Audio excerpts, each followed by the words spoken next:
Welcome to the Bringing the Human Back to Human Resources podcast. I'm Traci Chernoff, and I've spent my entire professional career in HR. Each week, we'll explore the delicate balance between people and business with the aim to reconnect the two and create meaningful outcomes. Listen in as I share my own experiences, challenge the status quo, and chat with guests from various industries about our mission to bring the human back to human resources. Hi, everyone. Welcome back to the Bringing the Human Back to Human Resources podcast. Thank you so much for being here for another week. And I have the best episode for you yet here, and that is specifically because my guest's last name is Best, which just means that she's the best. I'm sure, Bianca, I'm sure you hear this all the time. It's always special and very special. I had a moment last night where I was like, I'm just going to have to do it. Like when you have a last name of Best, you just have to lean in.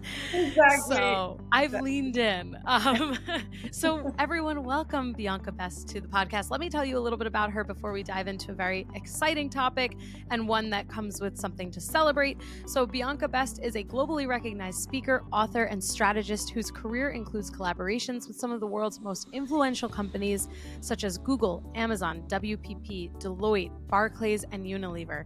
Now, as an international speaker and strategist, she is dedicated to empowering professionals to achieve extraordinary results without sacrificing their health or happiness. Her latest book, which this is what we have to celebrate, that came out today. Woo, woo, woo, woo. It's called Big Impact Without Burnout and offers actionable strategies. There it is on the big screen. Bianca's holding it up. I love it. Offers actionable strategies to help leaders align purpose with performance while navigating the challenges of today's demanding world. With her engaging energy and practical insights, Bianca inspires audiences to embrace a fulfilling and sustainable approach to success. And I must say, I have to double down on that part of your bio because you are so engaging and you're so much fun. And that is why this episode is going to be so much fun. So welcome, Bianca, and kudos and congratulations to you on the launch of your book today. Thank you. It's definitely a milestone day, and how fantastic that we get to celebrate this moment together. Thank you so much for having me. Thank you. Of course. I am so deeply honored. And of course, the podcast listeners are going to be like, today, like, when did they record this? Okay, fine. We're time traveling. It's coming out on March 11th. Yes. But I have to say, we're not recording so far away from that. We're calling it today. Today is when the book comes out. We're so excited. And I'm going to have in the show notes where you can pick up Bianca's book because it is a must read. And I think everyone's going to get a lot of really, really helpful insights out of your book. So with that, we're not actually really faking it, because this really is the beginning of the launch period. I'm actually launching in London in Daunt's bookshop tomorrow, and then I'm coming to the US to do my US tour. So this is really the special moment. That is this is the start of all of your celebrations and all of the launching that you're doing over these next few weeks, it's a great way to put it, actually. Thank you. Thank you for keeping us honest here at the podcast. With that, I think it's really important for everyone to hear your story because it's what really captivated me and why I wanted you to join us on the podcast. So maybe we start there. Where did all of this big impact without burnout come from, and what's your story? Well, it really comes 100% from the heart and from my own life experience. So I am unashamedly ambitious. I chase my dreams. I reach for the stars. I go, go, go, as a lot of us do. But along the way, I kept slamming into walls and burning out. And whilst I was absolutely reaching my dreams and really enjoying life expansion along the way, I really kept pushing too hard, too fast, too far in too many directions simultaneously. So I'll give you the sort of chronology of my work experience and tell you about the sort of burnout undulations that happened simultaneously. So back in 2004, I fell into entrepreneurialism. I was at home with two young children and spotted an opportunity to really disrupt the personalized gift marketplace. And I spotted that opportunity because I was in bed breastfeeding a baby, toddler running around the room. Mm-hmm. I realized, it was my then husband and I. It was our 10-year anniversary. I was like, oh my God, how am I going to get a gift? I ended up writing a poem called A Decade to Remember, finding a frame at home and putting photos around this poem, which I printed out, gave it to him in the evening. He was like, oh, that's so romantic and lovely. We hung it up in the hall. Everyone that came round to see the baby and visit us was like, oh, where did you order that? And my brain started worrying that maybe that could become a marketable commodity, and off I went. And I just became this relentless entrepreneur, determined to build a business with my double buggy and my twins, my little babies in tow. And I went out and set up a trade manufacturing business, sold these products online, and it just grew and grew and grew. And I had a decade of learning a lot about myself, about expanding from the seeds of a little idea into running an omni-channel global business that was trade and consumer. And it was phenomenal. That chapter came to an end when I found out I was pregnant again. This time it was twins. So I had 4 children under 7 and a business. And it was an intense but invigorating time. And I really took that as a moment where the universe was signaling to me, focus inwards, focus in on family. This is a precious, precious moment. Work will be there forever. Making money will be there forever. Business will be there forever. Just focus in on family. So I did. And I sold that business and enjoyed adjusting to this world of how to sustain little people that are everywhere and keep myself happy. And interestingly, that first year after the twins were born, I can honestly say it was one of the happiest years of my life. And if you'd come around and seen me, my hair wasn't clean and you'd have been crunching on cornflakes on the carpet. It was chaos, but I was so happy because I was so purposeful. And that's a really interesting lesson that I learned. So I sold that business and fell into corporate. And then I've spent the past 12 years ascending corporate ladders and really learning different skills, how to apply myself where I'm in arenas with a lot of people, a lot of work agendas, a lot of politics and stuff that was very different to me when I was being entrepreneurial. I could drive everything in an organization, as you well know. There's rules that need to be adhered to, and it's a different game that we have to play. But I've loved it and I've learned it well. I'm now stepping into entrepreneurialism again, leaving corporate to now work on the burnout business, which is my pride and joy, and hence the book. So in those chapters of having run the business, had a million children and climbed corporate ladders, and now where I am today, I found that I started falling over into walls of total collapse and burnout from my mid-20s through to my mid-30s, where, it was fantastic. I had a home now, I had a lawn to mow, I had children to feed, and I had this expanding life, a business that was growing. But I started to really get ill. And I wouldn't get a common cold. I would get pneumonia or bronchiolitis, and I would be in bed for weeks. I was properly being floored time and time again. And then I'd recover and I'd get straight back onto that little life treadmill and keep pushing and going again and again and again. And that became very much a problem, because I didn't want to stop chasing my dreams, but I was realizing that I can't function like this, because when I was floored, I'd need help from friends or family or my husband. And when I had my job and I was in a corporate arena, you can't be off sick week after week constantly. So I started dabbling with, well, how can I self-manage to still do all these fizzy, dynamic, juicy, brilliant things, but not keep falling over? And I finally perfected that. So in 2015, I had my last burnout. I say perfected it. I mean, I learned how to manage. I'm still a work in progress, but I haven't had a burnout since 2015. And that's what I now have bottled up. And I teach to people and try and encourage everyone to still chase your dreams. It's okay. We just need to have a conscious plan. Oh, amazing. See, this is why everyone needed to hear that, because your story is so inspiring. And as a fellow twin mom, I do think I can say that twin moms are built a little differently.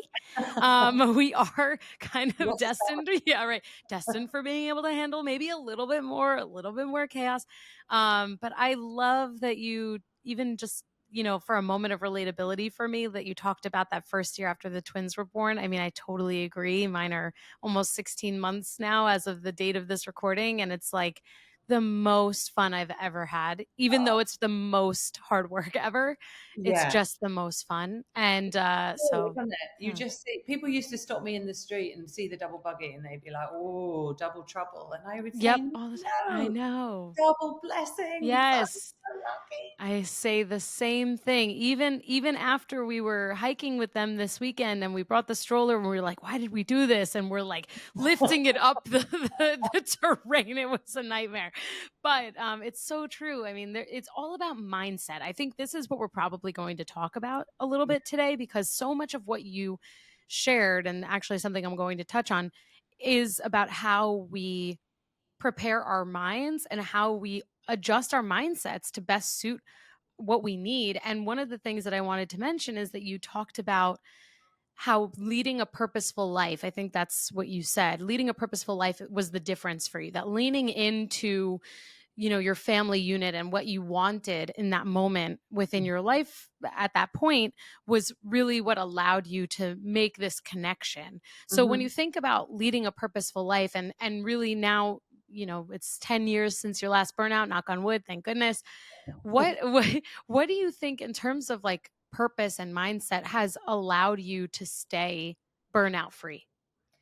It's honoring my values with total integrity the entire time and not compromising on them. And that was the biggest epiphany for me in my journey to working out how I could self manage and still have all these children and this work and the Mm, dynamic life that I wanted. When I first started applying strategies to try and make sure I was functioning well, I really veered towards physical. It was the first thing was like, right, well, I'm physically broken. I keep getting ill. It's the physical. So mm, I started trying to improve my diet, cut back on processed foods, eat more nutritionally dense meals. I started focusing on sleep, albeit hard when it's true. hard, but making modifications like reducing caffeine to make sure that I could sleep if I got a nap window, stuff like that. I started focusing on exercise. So I was very much in the realm of let's sort out my physicality. And that was good. Mm, I got better, but it wasn't enough. So then I was, okay, let's try the mental realm. If you look at all the self help guidance, the well being advice out there, a lot of it veers in the realm of physical and then mental. So I've always been a very strong journaler, but I started really trying to hone the art of journaling, introducing more conscious gratitude and journaling as a spiritual practice, more meditation, mindfulness, really trying to focus on that, soothing the mind. And that definitely helped as well. But it was only finally when I really found the missing piece of the puzzle was the emotional realm. My emotional realm was where I was creating unnoticed stress. And I started to realize that if we are compromising on a particular value, so something that matters to us, something actually we cherish, so whether it's how a team works or who you're married to and what your friendship group is like, or whatever it might be, particular areas of your life that matter to you, if you are compromising any particular aspect of you to be in that environment or in that relationship or in that situation, even if it's slightly subconscious and it might just show up like a little niggle or a little irritation, it is creating systemic stress within the mm, body. And as we all know, we cannot live with permanent stress. That is not a state that the nervous system, the autonomic nervous system, was created for. right. We're only meant to be in a stress state in small fragments and pockets of time. So if we've got an emotional stress that is draining and depleting us, that is also contributing to our ability to show up and be productive and achieve all those dreams and goals. And so for me, once I started to lean into triggers and lean into emotional disquiet, I started to really acknowledge and see and learn more about myself, but really see where I was compromising aspects of me that were too important and I shouldn't be shutting them down. And so I had to do a lot of work and make a lot of very brave decisions to get myself into a place of integrity. And I really came to learn, and this is what I teach all my clients, you will never, ever feel fulfilled if you're compromising on your values. And that's it. Amazing. I am like, as you were I can't even find the words. As you were talking, I was really thinking like, I need to just delete social media. Like I don't know why that was like my first thought, Wow. but when you talk about this like constant state of stress, you know, Yeah. and I really think about the physiological damage that comes from this constant consumption of very serious things, which inevitably are all over social media, Yeah. sometimes funny things too. There's this like dopamine response, and then you have like the stress and dopamine and the stress. And I'm like, I don't know, for whatever reason, I related a lot of what you just said to this feeling that I get from like scrolling on social media. And the listeners who have been here know I'm always talking about I need to get off of social media, but I can't, but I need to get off. It's like, okay, get over it, Traci. If that's your intuitive hit as I'm talking, pay attention to that as well, because this is also something that we don't do enough. We don't trust our intuitive hits. And your subconscious is giving you that little metaphorical punch. Yeah. It's Like, like, listen, no, hello, we've been trying to tell you something. You know, exactly. I'm sure that there are listeners who thought of something also. Maybe it's like their Mhm. marriage, maybe it's their job, maybe it's like whatever hobby that isn't such a hobby anymore, or maybe it Yeah, is social media. So that's actually a really good kind of like activity for us to do is like what is that first thing that you come to that gives you that signal of like, oh, this is a little bit stressful in your life. totally. Because quite often when we're like, oh, I'm exhausted, life is overwhelming, the first thing we do is like, I must be missing a mineral or order some more vitamins. And actually, if we look at where there is that little rumble of, this doesn't feel good. Like for me, one of the biggest moments, two big moments. Once I was in a corporate environment where I would be walking to the office and I would feel myself shrinking, like physically. I didn't want to go into that office. I was just absolutely struggling with the very concept of a day in that office with those people. And Mm, but I had to do the job because I'd bought this house and I had all the dependents of the children and I needed to stay in that role, but I really was unhappy. And then I just suddenly, well, my instinctive reaction to the unhappiness was I need to work harder. I need to prove myself more. So I would work longer hours, try and overproduce to make myself succeed in that environment. But I wasn't succeeding. And I could see that management weren't happy with me. And that was making me shrink. And I was feeling sure. uncomfortable and frightened because, I started to feel like I couldn't be me in that. Mm, I cut a fringe. I cut a fringe. wow. Yeah, and that's, somehow because I thought, oh, well, this is how you show up in the corporate world. Totally. That was like What? when I cut my hair off after college. I'm like, "What did I do?" Yeah, Yeah. exactly, Totally. exactly that. But I thought this would make me fit in and it would make me Yeah. somehow succeed. But I was squashing bits of me. I was totally Yeah. compromising myself and even my hair. You know? But I realised I had this epiphany moment of, hang on a minute, it's not this disempowerment is me putting myself in this state of disempowerment. I can empower myself by going, okay, this isn't working for anyone, but it's up to me to conscientiously go, what do I want my working environment to look like? What cultures do I want to work within? And then to go out and find them. And the minute I just had that moment of, I could change it. I don't have to stay. And Mhm. I know it sounds like, well, that's obvious. If you're not happy in your job, you leave. But I felt sort of trapped and trapped in a world where I was trying to prove myself that would make it better. But Yeah. then I went, hang on, our values are misaligned. I don't agree with the way they're running the company. That's where this tension is. Mhm. I want to be somewhere else. And then I went somewhere else and I was happy. No, of course. And you know what? I really appreciate that you're talking about the values alignment. Of course, you know, it's an HR podcast. We talk about things like this all the time, but it's because of how important it is for people to recognize that they cannot sacrifice their own values or compromise on their own values and then at the same time find happiness in that company or in that job. It's just impossible. I mean, you when someone feel like, even if we put this in in another real life situation, if someone's I always talk about relationships. This is not a relationship podcast, but if someone is in a relationship with Maybe someone, that's your next maybe thing. that's my next thing, right? Let the wings flap in the wind. I'm going to go into relationships next. My husband's going to be like, please don't. No, I'm just kidding. But like, my thought is like, you're going on a date with someone, and to me, dating and finding a job, very similar. Like, when you're interviewing, you are on a date and you're looking for your match. And when you're on a date with someone and they say something, or they tell you they believe in something that isn't pretty much an exact contradiction to what you hold as a dear value of yours or a belief of yours, it's not going to work. Like, no No, matter how many times you try to make the puzzle piece fit, it will not work. exactly that. Exactly that. Because yeah, if you're not resonant with each other, there's tension and there's energetic depletion because you're trying to contort yourself to sort of make it fit. And there's no need. There's no need. No, especially when there are companies out there that are harmonious with our values. I mean, it's Exactly.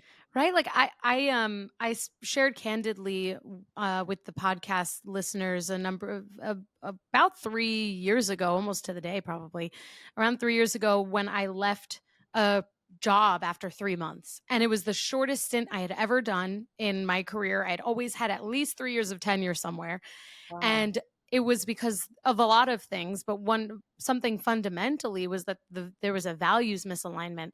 And Mm, I believe, like, you have to call things fast. It's either going to work or it's not going to work. And once you realize that something's not going to work, you need to find something else. well done. And That's brave. thank you. Thank you. I sometimes see it as a fail fast, but it's not a fail to realize that something, it just isn't the right fit. It's a win. Exactly. Exactly. Do you know, I sat next to a man once at a corporate dinner, and I'd recently got divorced. And I have a very positive frame around divorce because it's simply evolution. Mm. And with my ex husband and I, we just recognized after 26 years, yes, it was sad, but we were evolving separately and differently because our values didn't chime, interestingly. Mm. But this Mm. chap that I was sitting next to at this dinner was spilling his red wine and saying to me, well, you failed. You failed at marriage. And I was like, no, I didn't fail. We evolved. And that's the thing. It's not Totally.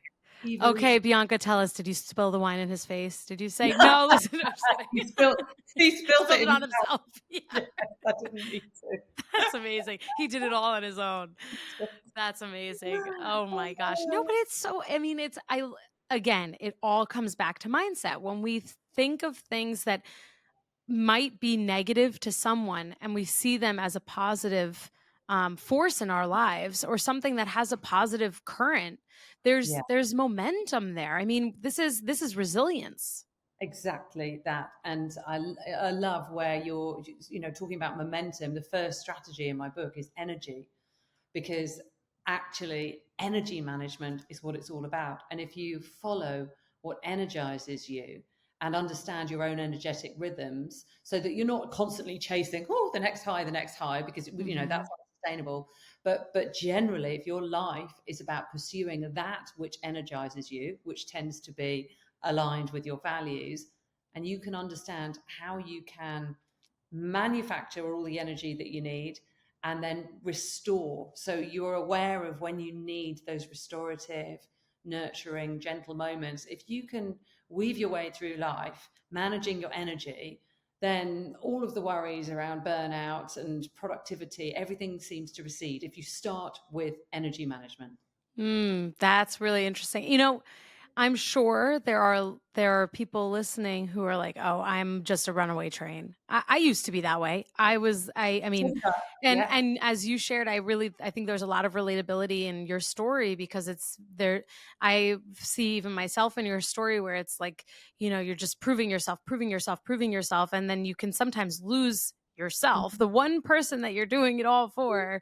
Yeah. You can sometimes lose yourself in all of that. And when you recenter and you really think about, well, obviously, of course, centralizing your energy, but also thinking about where you're spending your time and how you're expending your energy, all of that, I would Yeah. imagine, makes a huge difference. Yeah, absolutely. So it's understanding what energizes you, but Hmm. also being really tuned into this. There's a new school of psychology called ecological psychology. Hmm. And this is about our response to different environments and how different environments can stimulate us to do different types of work more naturally.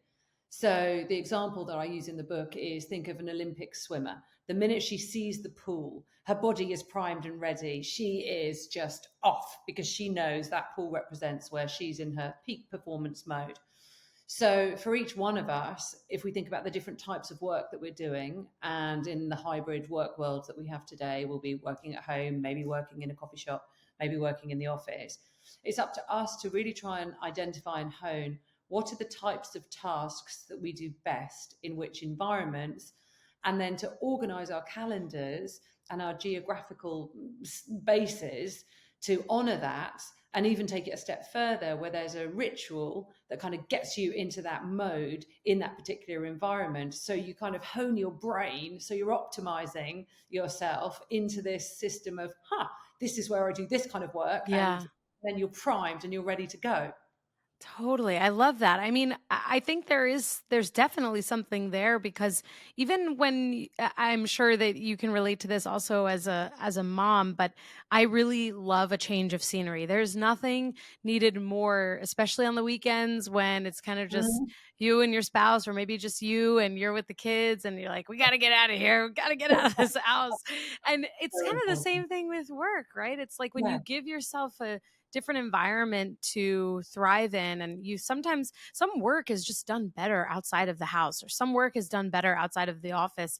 And it does also make me wonder, this is maybe a more statistical question, but it makes me wonder a little bit about how some of this can be um, more or less seen depending on someone's gender. And I ask that because for the listener base, around 80% are female. And Mhm. so, of course, that is pretty indicative of the HR industry and where we tend to see not women in business, but at least the HR profession, the kind of the makeup, the demographics. Have Yeah. you seen from your clients, or even in the work that you've done with your book, where gender plays a role in burnout, if at all? Sadly, yes, women are hit with burnout at a higher rate than men. Hmm. And that's attributable to a number of different factors, but probably one of the core ones is that we still hold around 68% of the emotional and domestic labor at home. Hmm. So we've got the added stress as well as work of all of that emotional labor, Hmm. domestic labor at home. So yes, we have a higher burnout rate, and um, we have a tendency towards perfectionism across the board. No, you don't say. You know too well. But that Totally. has been perpetuated by the technological explosion and Totally. pandemic, where so we've got two technological impacts. So one is the fact that social media is portraying this world where everyone's a high performer and a high achiever and everyone's got it going on and they're amazing. And so we're just sort of scrolling it. Oh my God, well, I should be that too. Yeah. And then you've also got this always on factor that has just really crippled us with this almost acceptance that that's the norm. During the pandemic in Europe, we went from working across Europe standard of 8 hours a day through to 11 hours a day as the norm. And we've really struggled to get back to normal working hours. Mm. And it's because there are no boundaries and it's all blurred. And so many of my clients put the children to bed to get back onto the laptop to do work until they fall asleep. And there's none of that nurturing, nourishing me time that is so essential. That's a problem. I mean, I think this is where we're almost at a crossroads, I feel like societally from a business standpoint. We see, a whole host of companies saying, especially in the US, you must be back in the office. There's no negotiation on this, like 5 times a week, excuse me. And then there are still companies like the one that I work for where, remote is what it is, and remote first and flexibility and all of that. And then, of course, there's in the middle, there's this hybrid approach. But what that tells me is that everyone is trying to figure out what Mhm. works best for their business, what works best for their people. How do we get the most out of people? Because that's kind of just the way that business works. It's like, how do we get the most productivity out of people? Yeah. And for some companies, it's like getting the most while giving the least. And then, you know, it's also for the people, for the employee, they are trying to balance what they want out of their careers while also prioritizing themselves. And I think generationally, we see Gen Z doing this probably the best. One of the things that I thought about when you were talking about just in general at the top of our recording, where, you know, we think about our values and how they align or don't align with companies. And Gen Z is a really good indicator of how I think generations are changing and saying, oh, this doesn't work for me, I'm out. And I Yeah. don't care if I have a job lined up or not. And for them, it doesn't matter if even my husband actually the other day told me that Gen Z is, it's really amazing. I'm kind of inspired by them, but they are retiring after 3 years. So they're doing 3 years on, 1 year off, 3 years on, 1 year off. Wow. And Oh, I did wow. not fact check my husband. I will just put this out there now. I generally just kind of fully trust what he says because he's a very intelligent person, but he like found it somewhere and I have to find it now. If I can find an Yeah, article to this, I'll send it to you and I'll post it in the show notes. But this is kind of like a transformation. If this is what happens, I can't even imagine how that will impact the workforce. But I share this because I also am curious if there are any generational studies that you can share with the podcast listeners. But in general, let's just say, I mean, we see that there is another major shift potentially coming at the hands yeah. of Gen Z, really being transformational within the That's workplace. Yeah, I didn't realize how extreme that was. A lot of the work that I'm doing at the moment with large organizations and smaller businesses where I consult around burnout prevention, and what the businesses are struggling with is mass absenteeism, low Mm-hmm. employee engagement, and the cost of long-term sick leave. And actually, if we look at the whole macro burnout landscape, it's costing the world, it's meant to cost the global economy $1 trillion a year. Oh my So gosh. Wow. burnout costs the global economy $1 trillion a year. And the majority of this is attributable to being lifestyle based and preventable. So this low employee engagement, this high absenteeism is all to do with the individual self-management and the fact that they are not necessarily managing themselves optimally. So I love what you've just shared in terms of Gen Zers just going, nope, that's it, and now Yeah. I'm off on holiday. Yeah. Because actually what we're seeing generally, the organizations I work with, is people reaching a place of total utter overwhelm where they then crash and they're out and Mm-hmm. they're gone. And so I'm being asked by businesses, well, what can we do to Sure. try and manage this?